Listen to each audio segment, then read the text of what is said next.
Балканите са известни на света с човешките си трагедии, войни и апокалипсиси, но една изложба в Музея на кикладското изкуство в Атина има амбицията да покаже, че по тези земи е имало култура, цивилизация и развита търговия.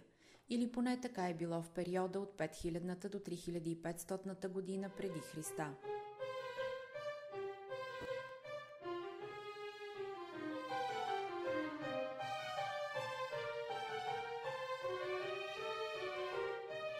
Забравеното минало на Европа обединява експонати от музеи в България, Румъния и Молдова, за да покаже, че в долината на Дунав в онези далечни времена народите са имали сходни разбирания за търговията, идеологията и човешките ценности и са създали един вид Европейски съюз в каменната и неолитната епоха.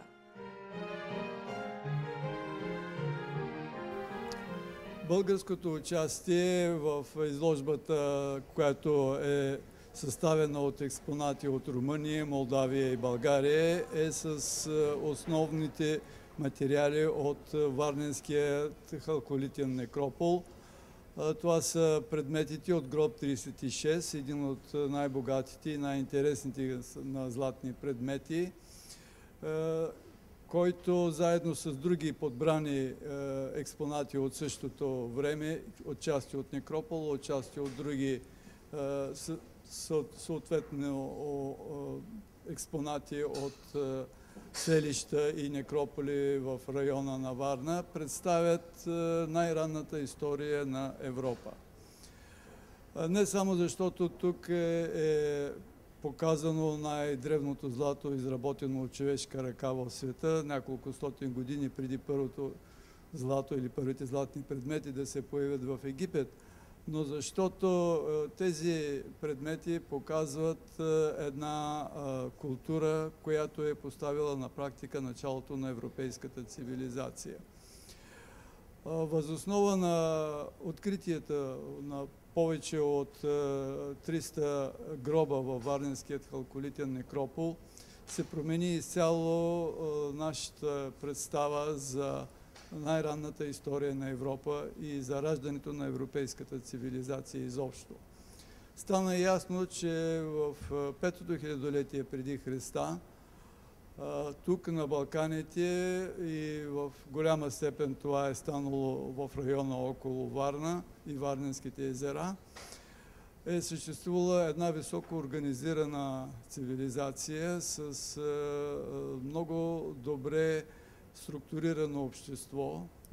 иерархически структурирано и с много сериозни контакти в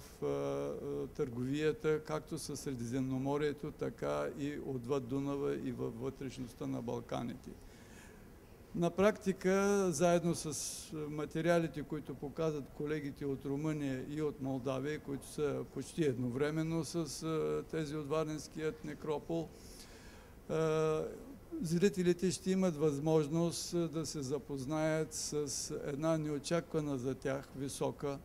култура, която е съществувала в тази част на Европа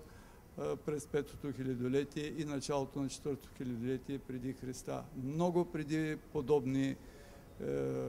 материали да се появят в Средна или Западна Европа. Забравеното минало на Европа обединява експонати от музеи в България, Румъния и Молдова, за да покаже, че в долината на Дунав в онези далечни времена народите са имали сходни разбирания за търговията, идеологията и човешките ценности и са създали един вид Европейски съюз в каменната и неолитната епоха. Изложбата е показана с изключителен успех в Ню Йорк и Оксфорд преди да дойде в Атина. Интересното в изложбата в Атина е това, че колегите са подготвили една добавка към основните експонати. Това са материали от същата епоха, предимно от Северна Гърция,